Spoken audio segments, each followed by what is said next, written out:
예, 베레시트 34번째 시간, 베레시트 34번째 시간, 창세기 21장 22절로 34절까지 말씀입니다. 제가 본문 읽을게요. 그때 아비멜렉과 그 군대 장관 비골이 아브라함에게 말하여 이르되 내가 무슨 일을 하든지 하나님이 너와 함께 계시도다.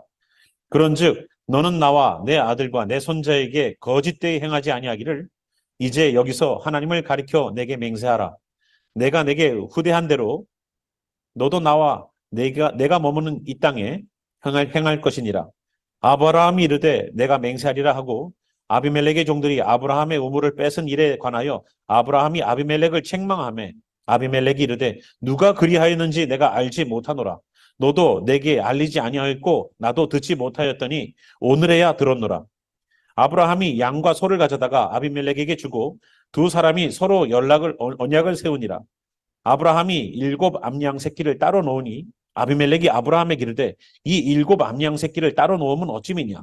아브라함이 이르되 너는 내 손에서 이 암양 새끼 7을 받아 내가 이 우물판 증거를 삼으라 하고 두 사람이 거기서 서로 맹세하였으므로 그곳을 브엘세바라 이름하였더라. 그들이 브엘세바에서 언약을 세우매 아비멜렉과 그 군대 장관 비골은 떠나 블레셋 사람의 땅으로 돌아갔고 아브라함은 브엘세바에서 에셀나무를 심고 거기서 영원하신 여호와 이름을 불렀으며 그가 블레셋 사람의 땅에서 여러 날을 지냈더라. 아멘. 기도하겠습니다. 주 하나님, 오늘도 저희들 아브라함을 통하여서 배우고 있는 과정들이 있습니다. 아브라함의 믿음의 훈련과 인생의 경험이 믿음의 훈련과 그가 정말로 하나님을 의지하고 더욱더 신뢰하는 그 귀한 시간으로 가는 것처럼 우리가 아브라함을 배우면 배울수록 믿음이 성장할 수 있도록 우리에게도 역사해 주시옵소서. 우리 삶에서도 아브라함처럼 경험이 분명히 있을 겁니다. 그러나 그 경험이 인생의 경험으로 끝나지 않게 하시고 믿음의 성장으로 연결될 수 있도록 주님 역사해 주시옵소서. 오늘도 이 말씀 통하여 사람을 살리는 귀한 일들이 있기를 소망하며 살아계신 우리 구주 예수와의 이름으로 기도합니다. 아멘. 네. 지난 시간에 우리가 봤던 내용들에 이어서 아브라함의 이야기가 21장에 계속 이해되는데 21장은 크게 세 가지 이야기로 시작됩니다. 첫 번째는 이삭이 태어나는 그 이야기. 두 번째는 그 이삭이 태어났을 때에 그 이삭보다 먼저 태어난 이스마엘에 의해서 조롱당했던 그 일 때문에 하갈과 이스마엘이 쫓겨났던 이야기.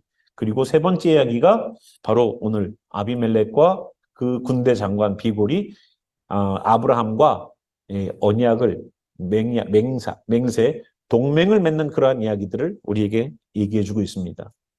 근데 우리 21장의 특징을 우리 성경에는 잘 묘사되어 있지 않지만 한 가지 원문을 보면은 발견할 수 있는 것이 뭐냐면요.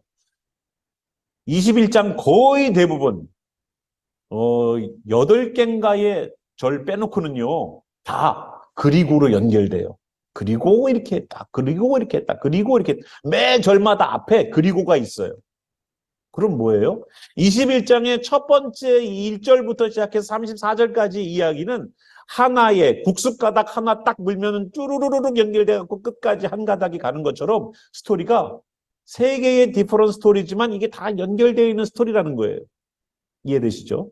그러니까 이삭이 태어남의 하갈과 이스마엘이 쫓겨나는 일이 될 거고 또한 이 사람들이 이 브엘세바에서 아비멜렉과 함께 동맹을 맺는 이야기 그리고 그들이 여기에서 아브라함이 영원하신 여호와 이름을 부르는 제단을 쌓고 하나님께 영광 돌리는 일들이 연결되더라는 일입니다.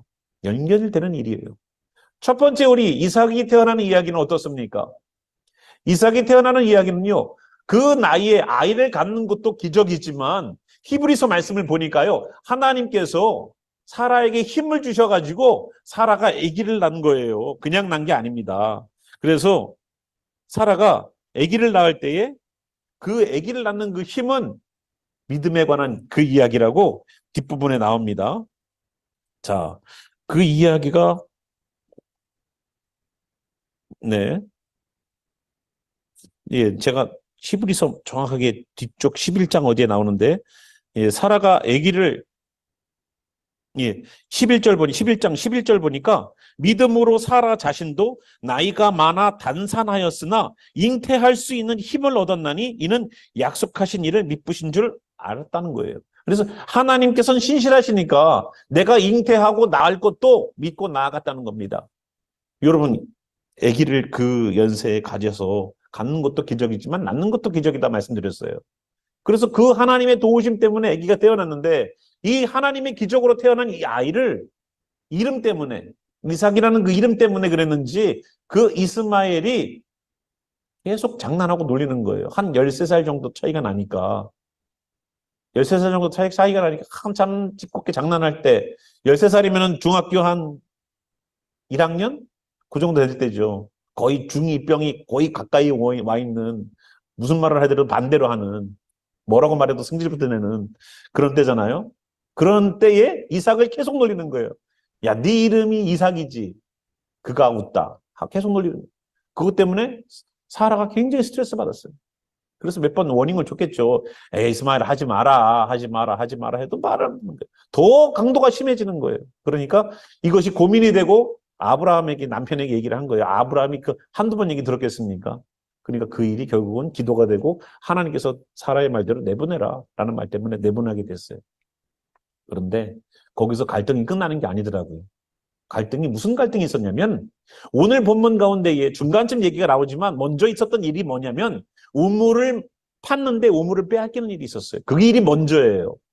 오늘 스토리에는 22절 보니까 아브라함과 그 군대 장관 비골이 아브라함에게 말하여 이르되 내가 무슨 일을 하든지 하나님이 너와 함께 하시는도다. 그런즉 너는 내 아들과 내 손자에게 거짓되이 행하지 말라. 우리가 맹약하자. 우리가 맹세하자. 그래서 우리가 동맹을 형성하자. 라는 얘기를 하는 것이 먼저처럼 나오는 것처럼 보이지만 그 이야기가 나오자 아브라함이 득달같이 이야기를 꺼낸 것이 뭐냐. 그래 동맹하자. 그런데 전제 조건이 있어. 너 지난번에 우리가 우물을 파는데 네 종들이 와서 뺐더라. 왜? 이 땅이 내 땅이 아니니까. 아브라함은요. 목축업을 하는 사람입니다. 양떼를 데리고 다니면서 소떼를 데리고 다니면서 풀 뜯기는 사람이에요. 자기 땅이 있을까요? 없을까요? 자기 땅이 없어요. 자기 땅이 없어. 계속 풀 뜯깁니다.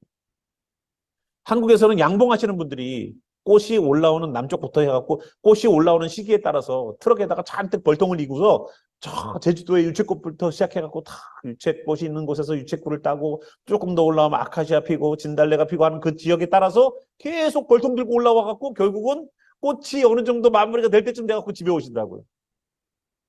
그런 거 못 보셨어요? 예, 제 친구 아버지가 양봉을 하셔가지고 제가 한번 야, 우리 집 근처로 아버지가 오셨어 하고서 좋아가지고 저를 한번 그 산속으로 초대해갖고 간 적이 있어요. 그 산속으로 자기 아버지 오셨다고. 아주 그냥 봄부터 시작해서 아버지는 나갔다가 안 들어오는 거예요. 벌통 때문에. 그런 것처럼 이 사람들도 물론 자기의 고향이 있겠지만 이 사람들 고향 다 떠난 사람들 아닙니까? 아브라함은. 집이 있어요. 땅이 있어요. 갖다가 텐트 치는 게 거기가 내 땅이고 거기 풀 뜯기는 거지. 내 땅, 소유지는 없어요. 계속 풀 때문에 돌아다니는 사람들이에요. 그런 사람들이니까 우물을 판들 거기 현재 원래 살고 있던 원주민들한테 빼앗길 수 있는 가능성이 굉장히 높죠. 그죠? 이 땅에는 우물을 파기가 우물이라는 것이요. 그냥 우리가 아이고 뭐 그냥 우물 하나 파면 되지 이게 아니에요. 우물은 생명의 젖줄이에요. 여기에서는 우물은 두 종류가 있어요. 하나는 파서 지하수를 뚫어서 거기에서 나오는 샘물을 가지고 먹고 사는 우물이 있고요. 또 하나는 깊은 웅덩이를 만들어가지고 거기다 패치를 해가지고 비가 오면 물을 저장해가지고 그 저장되는 빗물을 가지고 퍼먹는 그러한 물이 있어요. 그래서 에레미야 같은 데 보면은 뭐라 그래요? 너희들 우물은 바닥이 깨지는 그 물 저장고다. 예, 비가 와서 물을 저장해놔도 바닥이 깨져서 물이 다 새버리는 그러한 것이라고 말하고 있어요. 그러니까 하나님 말씀을 먹어도 다 새나가는 거예요. 이쪽 듣고 우리말로는 한 귀로 듣고 한 귀로 흘린다라고 얘기해 주시는 거예요. 성경 말씀이 이렇게 해놨지만. 그런데 이 우물은 어떤 우물이냐면 파니까 물이 나와요. 파니까 물. 나중에 이삭이 되면 이삭도 또 뭐 때문에 문제가 돼요? 우물 때문에 문제가 돼요. 근데 사람들이 그걸 보고서 이삭 보고 야 하나님이 너와 함께 하시는 줄 우리가 알겠다. 이라고 얘기를 했어요. 왜? 우물 파는 일이요. 뭐 단순히 뭐 며칠 동안 좀 파보자. 이게 아니에요. 우물 파는 일은요. 몇 개월에서 몇 년이 걸린대요. 우물이. 물 찾기가 그렇게 힘든 거예요. 지금처럼 뭐 수맥을 갖고 찾던가 뭐 기계로 탁 찾아보던가 그게 아니잖아요. 무조건 뚫어야 될 거 아니에요. 무조건 봐봐야 될 거 아니에요. 그러니까 여기쯤 있으면 좋을 것 같아. 여기 나올 것 같아. 거기를 파보는 거 아니에요. 그런데 이 사람들이 우물을 팔 때마다 물이 나오니까 놀랬단 말이에요. 이상은. 근데 아브라함도 우물을 하나 팠는데 이걸 뺏겼어요. 그래서 아비멜렉하고 그 군대 장관 비골이 와가지고 우리와 동맹을 맺읍시다 했을 때에 그 얘기를 탁 나오게 되는 거예요. 아비멜렉은 사람이 아니에요. 가나안 땅에 있는 왕의 호칭이에요. 그러면 여러분 애굽의 왕의 호칭은 뭐예요? 바로라고 그러죠. 바로. 바로 좀 보세요. 확 들어오죠. 네. 자, 여기 가나안 땅의 왕의 호칭은 뭐라고요? 아비멜렉. 예, 아비멜렉이에요. 자, 그러면 이 아비멜렉이라는 왕과 어떤 왕이죠. 그 왕과 군대 장관이면요 왕의 오른팔. 군대 장관, 예, 나를 쿠데타 일으켜서 나를 전복할 수 있는 사람이기 때문에 가장 신뢰할 수 있는 사람을 세워놔요. 군대 장관. 그래 그 사람과 함께 동맹을 맺기 위해서 왔어요. 그랬더니 오케이 동맹 맺자. 그런데 아브라함이 얘기를 탁 꺼내는 게 25절부터예요. 아비멜렉의 종들이 아브라함의 우물을 뺏은 일에 관하여 아브라함이 아비멜렉을 책망합니다. 아비멜렉이 이르되 누가 그리하였는지 내가 알지 못하노라. 너도 내게 알리지 아니하였고 나도 듣지 못하였더니 오늘에야 들었노라. 그러니까 아브라함이요 양과 소를 가져다가 아비멜렉에게 주고 두 사람이 서로 언약을 세웠습니다. 아브라함이 7 암양 새끼입니다. 7 암양 새끼를 따로 놨어요. 그러니까 아비멜렉이 질문을 해요. 이걸 따로 놓은 거는 왜 그러니? 그러니까 30절에 보니까 아브라함이 너는 내 손에서 이 암양 7 새끼 7을 받아서 이 우물 판 것에 내가 판 것이다라는 증거를 삼아서 뺏지 마라는 얘기를 했어요. 암양 새끼 7을 주면서 이 특별히 그 암양 새끼 7이 내가 판 우물 이거 내가 판 거라는 것에 대한 증거로 예, 주겠다는 거예요. 그러니까 어떻게 보면 우물을 팠는데 그거를 뺏겼는데 다시 그걸 갖고 오기 위해서 암양 새끼 7을 주면서 증명해 보이는 거예요. 그러니까 이 아비멜렉이 거기서 오케이 그러면 둘이서 31절 보니까 두 사람이 거기서 서로 맹세하였으므로 그곳을 브엘세바 맹세의 우물이란 뜻이에요. 맹세의 우물이라는 이름으로 그 지역 이름을 줬어요. 그 지역 이름을 앞으로 여기를 이 지역을 물론 이름이 그전에도 있을지도 모르지만 이제는 우리는 여기 브엘세바라고 부릅시다. 무슨 뜻이라고요? 맹세의 우물이 있는 곳. 맹세의 우물이라는 뜻으로 브엘세바라고 불렀어요. 그런데 그리고 이렇게 조약을 맺고 갔어요. 근데 이 일이 조약을 맺기 전에 동맹을 맺기 전에 있었던 우물의 이야기라는 거예요. 그런데 우물의 이야기가 끝나고 나서 나는 그거에 대한 우물을 내가 내 종들이 뺏은 것에 대해서 나는 보고받은 적이 없어 하고 아비멜렉은 얘기했지만 아비멜렉과 그 군대 장관 비골이 아브라함을 찾아와서 동맹을 맺으려고 했던 이유가 뭔지 아세요? 그게 답이 22절에 나옵니다. 뭐냐면 내가 무슨 일을 하든지 하나님이 너와 함께 하시는 것 때문에 동맹을 맺으려고 했다는 거예요. 이 사람들은 하나님을 안 믿는 사람들이에요. 하나님을 안 믿는 사람인데 하나님을 믿는 아브라함을 보니까 아브라함이 하는 모든 일에 하나님이 그 사람과 함께 하시더라는 거예요. 그걸 보니까 야, 저 사람과 동맹을 맺으면 우리도 뭔가 잘 되지 않을까? 우리도 여러 신들을 섬기고 있는데 돈 벌 때는 돈신, 운동할 때는 운동신, 여러 신들을 섬기고 있는데 야, 저 사람이 믿는 하나님은 대단한 것 같아. 저 사람은 다른 신들 안 믿어. 하나님만 믿어. 그래서 저 사람하고 동맹을 맺으면 우리도 잘 될 것 같지 않나? 하고서 군대 장관하고 둘이서 마음이 합쳐져가지고 온 거예요. 자, 우리는 많은 인생의 순간순간마다 주님께 기도하면서 응답을 받죠. 주님, 이거 문제가 있을 땐 이거 문제 놓기도 하고 저거 문제 있을 땐 저거 문제 놓기도 하고 우리는 응답을 위해서 어떻게 보면은 예수님의 이름을 많이 사용해요. 그죠? 예수님 십자가 지셔서 오늘도 우리에게 주신 이름인데 주님, 우리 아이가 성적이 올라갔으면 좋겠어요. 거기에다 예수님의 이름을 사용하더라고요. 그죠? 예수님의 이름으로 명하노니 오늘 시험 잘 볼지어다. 저도 그렇게 기도했으니까. 그죠? 나중에 해놓고 보면 참 주님 너무 진짜 죄송하네요. 주님의 이름을 내 아이 성적 올라가는 1점 더 맞추는 거기에다가 내가 기도했다니. 어쨌거나 우리는 우리의 문제가 응답되는 데에 예수님의 이름을 많이 사용해요. 그런데 응답되고 내가 먼저 문제가 해결되는 것에 우리가 많이 신앙의 초점을 맞췄다면 이 사람들, 아비멜렉과 군대 장관 비골이 봤던 건 뭐냐면 그 사람이 응답받는 거가 아니라 뭐예요? 그 사람이 뭔가 일이 잘 풀리는 것을 통해서 그 사람의 삶을 통해서 살아가는 모습을 보니까 뭘 발견했어요? 하나님이 아브라함과 함께 계시다는 거예요. 저 사람이 기도하면 돼가 아니라 저 사람과 하나님이 함께하고 있다는 걸 발견했다는 건 놀라운 눈이에요. 뭔가 여러분, 우리가 예배를 드리고 우리도 여러 교회 가운데 우리도 교회잖아요. 그죠? 그런데 이 교회가 그 교회 가면 응답받아. 그 교회 가면 뭐가 잘 돼. 이런 거로 저는 교회가 평가되지 않길 저는 바라요. 그 교회에 하나님이 계셔. 저는 이게 우리가 정말로 들어야 될 해답이 아닌가 생각합니다. 목사로서 저도 그래요. 어떤 평가? 그 목사님 설교 잘하셔. 그 목사님 뭐 어때. 저는 그런 평가보다 하나님이 좋냐. 저는 그런 평가가 가장 높은 평가라고 저는 봐요. 아니에요? 여러분 성도님들도 똑같은 평가가 아닙니까? 야, 저 성도님 저 교회 열심히 다니셔. 저 성도님 정말로 신실하신 분이야. 그 어떤 평가보다도요. 하나님이 함께 하시는 분이야. 이 평가가 제일 큰 평가 아니에요? 저는 그것만큼 큰 복이 없다고 생각해요. 하나님의 임재만큼 큰 평가는 없어요. 우리는 자꾸만 하나님께서 주시는, 하나님께서 허락하시는 것을 가지고만 하나님의 임재하심을 생각하죠. 근데 하나님은 뭔가 응답 안 하셔도 하나님의 임재는 충분히 경험될 수 있어요. 사도 바울은 자기가 병들어서 다른 사람은 다 기도해서 고쳐주는데 자기는 자기가 갖고 있는 핸디캡이 있었잖아요. 뭔지 몰라요. 성경은 안 써놔요. 그러나 그것 때문에 3번이나 기도했대요.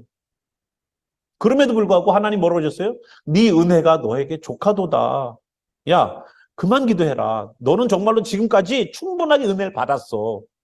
하나님 그래도 내가 병이 있는 사람이 어떻게 병 있는 사람들을 위해서 기도해줘요. 사람들이 뭐라고 그러는지 아세요? 하나님? 네 병이나 나아라라고 말해요. 주님. 하고 말할 수도 있을 거예요. 아픈 분이 인생의 정말로 끝에 자기도 병원에 있으면서 병원에 계신 환자들을 위해서 다니면서 예수 믿으세요. 예수 믿으세요. 아니가 그러더래요. 당신 병이나 고치라고. 말이 되죠. 예수님 있으면 당신이나 고치지. 응? 왜 당신은 못 고치냐고 예수님이. 그럼 내가 당신 고쳐주는 거 보면 안 믿겠다고 그렇게 얘기하는 사람이 있다는 거예요. 합리적이죠. 논리적이죠. 그러나 이 사람이 내 삶에 변화는 없을지라도 내 안에 예수님은 변화되지 않으니까 그 예수님, 나는 솔직히 병들어서 죽을 수도 있지만 병들어 일찍 죽으나 아주 그냥 오래오래 살아가지고 100세를 넘기나 인간에게 죽는다는 문제는 똑같은 문제예요. 시간의 차이일 뿐이지. 그러면 우리가 뭘 준비해야 되느냐? 먼저 죽느냐 늙게 죽느냐 이 차이가 아니라 그 가운데 그 사람 속에 주님의 임재하심이 있는가 예수님이 있는가 이게 중요한 거라는 거예요. 하나님이 나를 도와주시는가 안 도와주시는가가 중요한 게 아니라 하나님과 함께 동행하고 있는가 이게 중요한 거예요. 내 와이프가 내 남편이 나한테 무슨 도움을 주는 사람이냐가 중요한 게 아니라 이 사람과 함께 살고 있는 것이 귀중한 거라는 거예요. 아닙니까? 주님의 임재하심이 그 사람들로는 제일 중요한 건 뭐냐면 아브라함과 함께 있는 하나님이 제일 중요하더라는 거예요. 복 중에 복은 뭐예요? 주님의 함께 하심이에요. 그래서 하나님이 예수님이 십자가 지시고 40일간 이 땅에 계시다가 하나님 나라 가신 다음에 주신 복이 뭐예요? 성령이라는 거예요. 성령. 예수님의 영, 하나님의 영. 그래서 이제는 예수님은 옆에 계셨어요. 예수님이 내가 저쪽 지역에서 복음을 전하겠다 그러면은 오늘 나랑 같이 못 있는 거예요. 그러나 성령님은 어때요? 내가 저 바다 끝에 가서 자리를 펼지라도 거기서 주님께서 계시고 저 땅 끝에 가서 거해도 거기 주님 계시고 내가 저 바닷속 깊이 가갖고 산다 할지라도 거기서도 주님 계시고 저 별들 속에가 들어가 산다고 할지라도 하나님이 거기 계시는 것을 알죠. 그죠? 그래서 하나님은 어디에나 계실 수 있도록 하나님이 영으로 우리에게 임하셨어요. 누구나 다 가질 수 있도록, 누구나 다 기도할 수 있도록, 누구나 다 주님과 교제할 수 있도록, 누구나 다 주님과 함께 동행할 수 있도록. 그래서 그 임재하심 때문에 하나님은 성령님을 보내주신 것이에요. 임재 때문에. 임재. 그 임재라는 주제가 오늘 주제예요. 하나님이 너와 함께 하신다는 것을 봤다는 거예요. 하나님이 너와 함께 하시는 것을 내가 봤기 때문에 우리가 너와 동맹을 맺으려고 한다는 겁니다. 내 일이 뭔가가 잘 안 풀려도 그 문제를 대하는 내 태도를 보니까 야, 당초 사람은 진짜 신앙이냐? 문제가 해결 안 돼도 내가 걸어가고 있는 신앙의 태도가 내가 예수님 믿는 사람인 것을 증명해 보일 수가 있는 거예요.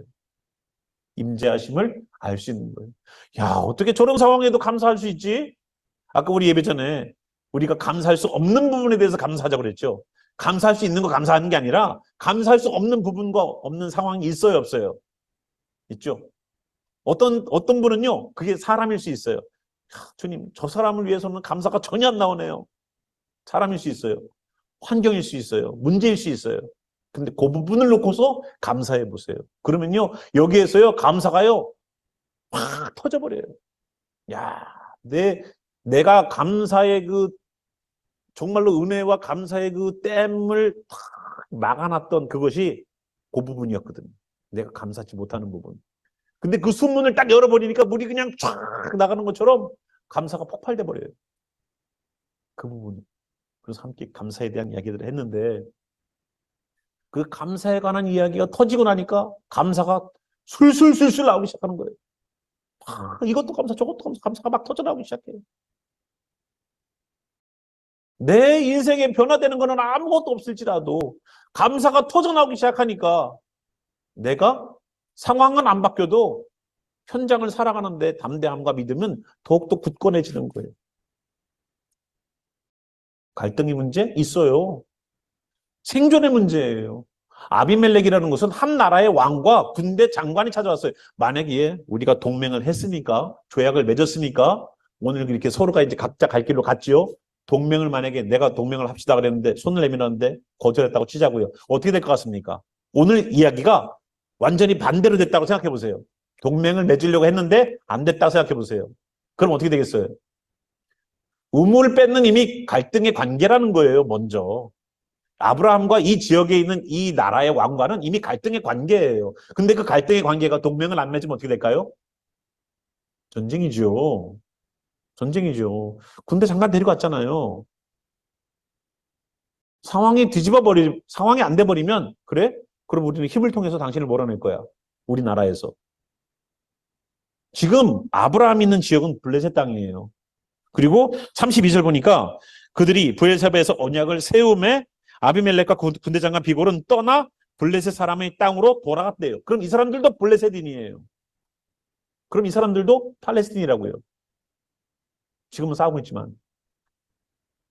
아브라함이 있는 그 땅, 34절 보니까 그가 블레셋 사람의 땅에서 여러 날을 지냈더라. 이 사람이 있는 땅도 블레셋 땅이에요. 블레셋이라는 나라는 5개의 큰 도시로 이루어져 있어요. 5개의 큰 도시마다 다곤 신전이 세워져 있었어요. 그러니까 그러한 각 도시마다의 자치단체의 장들이 있었어요. 이게 뭐 우리가 시리에는 시리 메이어가 있는 것처럼 다 그 지역에 왕들이 있었단 말이에요. 그 중에 하나가 여기 있는 이름을 알지 못하는 아비멜렉이라는 어떠한 왕과 비골이라는 군대 장관이 왔었다는 겁니다. 만약에 이것이 안 됐다면 전쟁이에요. 그런데 이 갈등의 관계 속에 하나님의 임재하심 때문에 그 갈등의 관계를 무너뜨리더라는 겁니다. 하나님 임재하심 때문에. 내가 보여준 건 아무것도 없어요. 하나님 임재하심만 보여주면은 주변이 알아서 정리가 돼요. 우리는 그리스도인으로서 이 축복이 있길 바라요. 문제 있어요. 그리스도인이라고 병이 없습니까? 아프지 않아요? 문제 없습니까? 다 똑같습니다. 하지만 우리에게 한 가지 딱 하나 붙잡고 가는 건 뭐냐? 주님이 임재하심이에요. 내가 오늘 아파도 주님께 감사할 수 있는 이유. 세상 사람 같으면 뭐라고 욥이 병 들었을 때 뭐라고 그래요? 차라리 하나님의 저주하고 죽어라 그래요. 누가 얘기했어요? 와이프가. 욥의 와이프가. 그죠? 차라리 당신은 태어나지 않은 것이 더 나을 뻔했어. 누가? 와이프가. 근데 왜 그 와이프를 안 바꿔주셨는지는 의문이에요. 참. 그죠? 욥의 그 시련을 보면서 여러분 어떻습니까? 자녀들이 다 이렇게 그냥 어렵게 다 죽게 됐죠. 물론 나중에 욥이 받은 축복은 과거보단 갑절이지만 안 바뀐 사람이 딱 한 명 있어요. 아내를 안 바꿔주시더라고요. 제가 보면서 묵상을 하면서 하나님 왜 아내는 안 바꿔주셨어요? 저 같으면 아내를 제일 먼저 바꿨을 텐데. 근데 보니까요, 욥이 자기의 신앙을 견고하게 지킬 수 있었던 그 근간이 아내가 되지 않았을까라는 생각도 해봐요. 여러분 소크라테스 아시죠? 예. 그가 그렇게 위대한 철학자가 됐을 때에는 악처가 있대요. 그렇다고 뭐 우리 집이 그렇다는 얘기는 아니에요. 예, 이건 절대 오해하지 마세요. 저는 굉장히 신실하게 살고 싶은 사람이에요. 그래서 신실하게 가게끔 하는 것도 원동력이 또 나오는 그런 데가 있죠. 자, 뒷수습이 안 되네. 예. 아브라함이 조약을 맺기 전에 하나님이 함께 하심을 그들이 봤다는 겁니다. 그리고 났더니 그들은 자기의 땅으로 돌아갔는데 아브라함은 33절 보니까요. 에셀 나무를 브엘세바에다 심어요. 그리고 거기서 영원하신 여호와 이름을 불렀대요. 여러분, 이 사람은요. 객이에요. 내 땅이 아니에요. 그런데 이 땅에다가요. 에셀 나무를 심어요. 이 나무는요. 빨리빨리 자라는 나무가 아니래요. 척박한 땅에 살기 위해서 물을 조금 먹어서 자라기 때문에 천천히 자라는 나무래요. 그런 에셀나무를 심었답니다.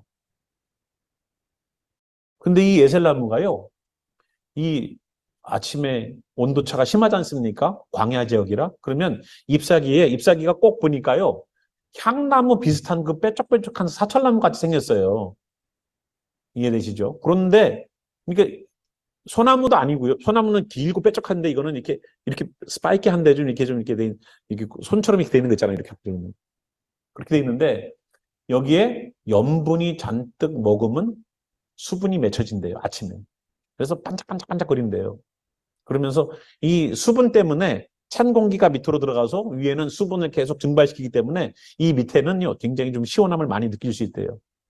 그래서 사람들이 키우기가 굉장히 어렵지만 그 밑에 가서 그늘을 가지고 시원함을 느끼고 한답니다. 그런데 거기다가 에셀나무를 심은 나무를 심는다는 건 뭘까요? 내가 이 땅에 장기간 거주하겠다. 내 땅이다, 내 집이다. 이런 표시잖아요. 이 사람은 또 풀뜯기로 또 가야 돼요. 내 땅 아니에요. 그런데도 거기에다가 에셀나무를 심고 영원한 하나님의 이름을 거기서 불렀어요. 마치 내가 여기서 영원히 살 것처럼. 그런데 지금 이렇게 믿음으로 한 행동이요. 어떤 결과를 만들었는지 아십니까? 이 일이 나중 되면은요. 사사기 20장 1절과 사무엘서 3장 10절에 보니까 어떤 일을 만들어내냐면 하나님께서 가나안 땅을 주시고 나서 이스라엘의 국경 끝에서 끝 북쪽과 남쪽을 얘기할 때에 제일 북쪽은 단, 제일 밑에는 브엘세바라고 명명해요. 그러니까 우리나라 뭐 남과 북이 나눠져 있는 그거 말고 우리가 제일 끝과 제일 밑에 하면은 제일 남단은 어디예요? 제주도라고 생각하자고요. 뭐 더 밑에 들어가면 마라도도 있겠지만 보통 제주도 그러잖아요. 제주도부터 어디까지? 저기까지 우리 땅이다라고 하죠. 그런 것처럼 이스라엘을 말할 때 단부터 브엘세바까지 여기가 우리 땅이야라고 얘기를 한다. 그래서 지금은 이 사람이 아브라함이 뭐 미래에 대해서 전혀 알 수 없죠. 그러나 지금 내가 에셀나무를 심어놓는 이 일, 믿음으로 내가 여기서 영원한 하나님의 이름을 부르는데 마치 영원히 내가 이 땅에서 살 것처럼 그 믿음으로 나무를 심어놓는 그 행위. 나는 내일이면 며칠 있다가 보세요. 34절 보니까 여러 날을 지냈어요. 여러 날이 여러 달인지는 정확하지 않아요. 그러나 또 떠나야 될 땅이라는 거예요. 거기다가 나무를 심어놓고 갔다는 거예요. 미래적인 암시가 있는 거예요. 우리가 지금은 아무런 어떠한 생각 없이나 어떠한 믿음으로 하나님 내가 믿음으로 뭔가를 할게요 하고 시작했던 일이 하나님의 때가 되면 하나님의 일들을 이루시더라고요. 에셀나무를 심어놓고서 이 에셀나무가 그냥 끝난 게 아니더라고요. 나무를 심는 그 일인데 그 일이 하나님 보시기에는 단부터 브엘세바까지 너희들의 땅이야. 왜? 거기서 영원하신 여호와 이름을 부를 만큼 나는 이 땅에서 영원히 거할 것처럼 마치 행동을 했거든요. 그러니까 믿음으로 내가 어떠한 행동을 하느냐. 에이, 오늘 살다가 잠깐 죽을 인생인데 뭐 하루살이처럼 살자. 얄팍하게 살면은 진짜 얄팍하게 그냥 끝나는 거예요. 그러나 미래를 보면서 주님, 내가 지금은 내가 힘들어도 주님의 말씀을 내가 정직히 전하리이다. 저도 그런 오기가 생겨요.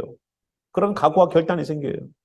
주님, 저도요, 좀 편하게 좀 설교해가지고, 성도님들이 많이 불편함 없는 설교를 들었으면 성도가 이거보다 많을 것 같은데요. 근데 마음 한쪽에는 뭐라 그래요? 말씀에다가 사탕 바르지 마라. 탕으로 만들지 마라. 그래요. 말씀에다가 탕으로 만들지 말라. 탕으로 뭔지 알죠? 탕으로 뭔지 모르세요? 중국에서 과일에다가 사탕 이렇게 설탕물 묻혀가지고 녹여가지고 설탕물 탕으로 이렇게 해갖고 한국에서 유행이다 그러던데. 지영님이 알죠? 탕으로. 예. 과일에다가 과일을 꼬치를 꼬쟁이로 쫙 꼬여가지고 그걸 설탕물 녹인 거에다가 이렇게 싹 해가지고 붙이니까 딱딱하게 사탕같이 되는데 그걸 갖다 하나씩 빼먹더라고요. 한국에 엄청 인기래요. 예. 우리는 안 먹어요, 그런 거. 예. 당 걸릴까봐. 근데 말씀에다가 사탕 바르지 마라. 설탕 바르지 마라. 탕으로 만들지 말라. 그래서 그냥 가는 거예요, 저도. 예. 우리가 이 아브라함의 이야기를 보면서 에셀나무를 심는 그리고 거기서 영원하신 여호와의 이름을 불렀다고 하는 이 대목을 우리가 눈여겨보기 바래요. 믿음은 단기간 끝나는 걸로 보지 마세요. 영원한 나라를 보면서 오늘을 움직이는 거예요. 오늘 우리가 신앙생활하는 것도요. 아유, 오늘만 주일날 교회가갖고 교회 잘, 저 예배 잘 드리고 오면 되지. 이것만 보지 마세요. 내 이 예배가 오늘 쌓고 내일 쌓고 다음 주에 쌓고 계속 쌓아서 견고한 주님의 성을 이루리라. 이 믿음이 있어야 돼요. 그래서 오늘 우리가 행동하는 것 하나가 미래를 결정하는 겁니다. 에셀나무를 심는 이 일이, 거기서 영원한 하나님 이름을 불렀던 그 일이 결국은 이스라엘이라는 나라의 지경, 이스라엘이라는 나라의 국경선을 만들어내는 그 놀라운 영원한 하나님을 그 땅에서 부를 수 있도록 하나님이 하셨어요. 만약에 내가 이걸 알았다면 저는 더 내려가서 쌓았을 거예요. 만약에 알았다면, 그죠? 누군가는 그래요. 주님 제가 기도했는데 필요한 만큼만 주셨네요. 필요한 만큼 주셨네요 하면서도 필요한 만큼만 주신 것이 좀 불만인 것 같아요. 더 기도할 걸. 어마운트를 좀 더 크게 기도할 걸. 100불 필요한 것들이 딱 100불만 주시더라고요. 그럼 10,000불 기도할 걸. 알았다면 더 크게 기도했겠죠. 그러니까 아예 우리는 믿음을 가지고 크게 기도하세요. 처음부터. 네. 자, 오늘 에셀나무를 심었던 아브라함. 그가 하나님의 임재하심 때문에, 다른 것도 아니라 하나님이 함께 하심 때문에 하나님이 그 인생의 문제를 이끌어 가신다는 것을 보면서 여기 있는 성도들, 우리의 믿음은 어디에 있어야 되느냐? 하나님과 함께 있길 바랍니다. 하나님과 함께 걸어가세요. 하나님이 주시는 응답, 해담에만 목적 두지 마세요. 아무리 우리가 광야 가운데에서 이스라엘 백성들이 달라는 거 다 하나님이 주셨을지라도, 그거 다 받았을지라도 그들의 영혼은 빼짝 말랐대요. 빼짝 말랐대요. 황폐하게 됐대요. 그죠? 그 말씀 있죠. 오늘도 우리들의 신앙 응답받는 것에 초점 맞지 말고 임재에 주님이 함께 하시면 초점 맞추는 우리가 되기를 바랍니다. 우리 함께 일어나셔서 좀 기도했으면 좋겠어요. 뭘 기도하냐면 주님 오늘 우리에게 주신 말씀 통하여서 주님의 임재, 세상 사람들도 우리가 주님의 임재 때문에 내가 주님과 걸어가는 때문에 우리 속에 하나님이 발견되는 귀한 일들이 있기를 소망하는 그러한 마음으로 우리 기도했으면 좋겠어요. 세상 사람들이 나 예수 믿어, 나 교회 다녀가 아니라 세상 사람들이 나를 보니까 하나님이 당신과 함께하는 것 같아요 하는 그러한 평가를 내려주실 만큼의 주님의 임재하심이 있기를 소망하며 기도하겠습니다. 함께 우리 기도할까요? 살아계신 하나님, 하나님을 믿는 사람들이 한 명도 없는 블레셋 땅에서 아브라함은 영원히 살 것처럼 에셀나무를 심었고 하나님도만 믿는 그 사람들 속에서 영원하신 그 여호와를 이름에 부르면서 거기서 제단을 쌓았습니다. 주님, 혹시라도 우리가 지금은 많은 교회들이 세워져 있는 이 땅이고 이 세상이지만 우리들의 자녀들의 세대가 되면 교회는 점점 없어지고 예수님을 믿는 사람들은 점점 없어져서 오히려 하나님을 믿는 그 사람들이 희귀하게 느껴질 그 시대가 되면 그 시대에서도 멈추지 마시고 우리 자녀들이 에셀나무를 심고 영원한 그 이름 여호와의 이름을 불렀던 것처럼 아무도 없는 그 척박한 땅에서 주의 이름을 부르는 놀라운 일들이 있게 도와주시옵소서. 우리만 끝나고 가는 세대가 아니라 우리들의 자녀들이 또 그 자녀들이 제너레이션 투 제너레이션, children to children으로 복음을 전가될 수 있도록 역사해 주시옵소서. 이 교회가 그 사역을 하기를 소망합니다. 우리만 믿고 천국 가는 세대가 아니라 우리 자녀들도 그들이 있는 자리가 어디든 블레셋 땅일지라도 하나님을 믿는 사람이 한 명도 없을지라도 거기에서 주님의 이름을 부르면서 기도하는, 주님을 향하여서 제단을 쌓는, 주님을 향하여서 기도에 감사의 제사가 드려지는 귀한 역사 일어날 수 있도록 주님 임재해 주시옵소서.